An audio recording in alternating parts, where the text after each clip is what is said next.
नमस्कार मित्रांनो, सुरुवात करूया अतिशय सुंदर अशा बोधकथेला। एके दिवशी संध्याकाळच्या सुमारास सरयू नदीच्या तटावर तिन्ही भावासह फिरत असताना श्रीरामाला बंधू भरतानं म्हटलं, एक गोष्ट विचारू दादा? माता कैकेयीनं तुला वनवास मिळावा यासाठी मंथरेसोबत जे कारस्थान रचलं ते कारस्थान म्हणजे राजदोहच नव्हता का? तिच्या या कारस्थानाने एकीकडे राज्याचा भावी राजा आणि त्याच्या पत्नीला 14 वर्षाचा वनवास भोगावा लागला आणि दुसरीकडे महाराजा दशरथ यांचा पुत्रविराहाच्या केवळ कल्पनेच अपमृत्यू झाला।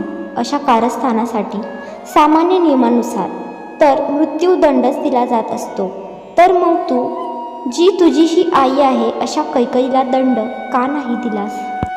यावर रामचंद्र हसले आणि म्हणाले, तुला माहीत आहे भरता, एखाद्या कुलात जेव्हा चरित्रवान आणि धर्मपरायण पुत्र जन्म घेतो तेव्हा त्याचं जीवन त्याच्या असंख्य पिढ्यातील पितरांच्या अपराधाचं क्षालन करतं।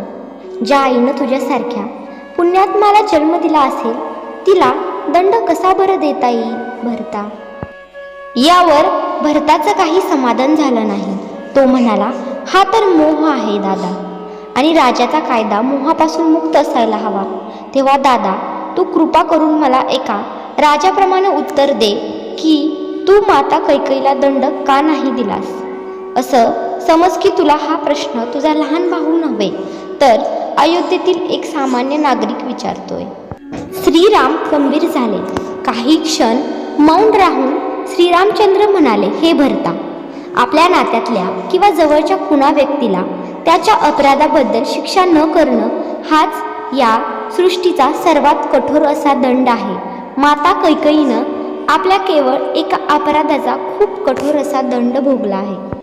वनवासाच्या 14 वर्षात आपण चारही भाऊ आपापल्या जागी राहून त्या काळाच्या विपरीत परिस्थितीची झगडत होतो, पण माता कैकेयी प्रत्येक क्षणाला केवळ आणि केवळ फक्त मरणच अनुभवत होती।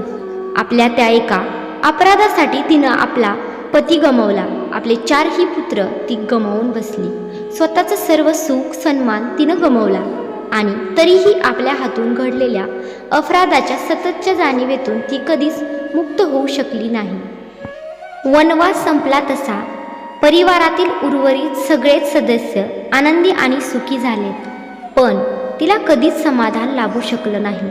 कुठलाही राजा कुणा स्त्रीला यापेक्षा अधिक कठोर दंड काय देऊ शकणार? मला तर सदैव याचंच दुःख होतं की माझ्यामुळेच अकारण माझ्या आईला इतका कठोर दंड भोगावा लागला।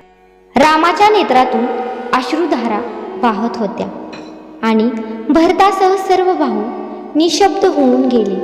रामचंद्र पुन्हा सांगू लागले, आणि तिच्या या क्षुल्लक चुकीला आपण अपराध तरी का समजायचं भरता? जर मला वनवास झाला नसता तर हे जग भरत आणि लक्ष्मण या भावंडांचं अतुल्य भ्रातृप्रेम कसं पाहू शकलं असतं? मी तर केवळ माझ्या माता पित्यांच्या आज्ञेचं पालन करायचं म्हणून वनवास भोगला होता, पण तुम्हा दोघांनी तर कुणाची आज्ञा नसतानाही केवळ माझ्यासाठी 14 वर्षाचा वनवास भोगला। माझ्या भाग्यात वनवास नसता तर भावांचे संबंध कसे असावेत हे जगाला कळलं असतं का? भरतला त्याच्या प्रश्नाचं उत्तर मिळालं होतं। काहीही न बोलता त्यानं श्रीरामांना प्रेमभरानं आलिंगन दिलं। राम काही कुठला नारा नाही, राम एक आचरण आहे, एक चरित्र आहे, जीवन जगण्याची एक शैली आहे। जय श्रीराम ही कथा अतिशय प्रेरक, आपल्या संस्कृतीचा एक अमूल्य ठेवा आहे। व्हिडिओ आवडला तर व्हिडिओला लाईक करून असेच नवीन नवीन व्हिडिओ पाहण्यासाठी व्हिडिओला सबस्क्राईब करायला विसरू नका।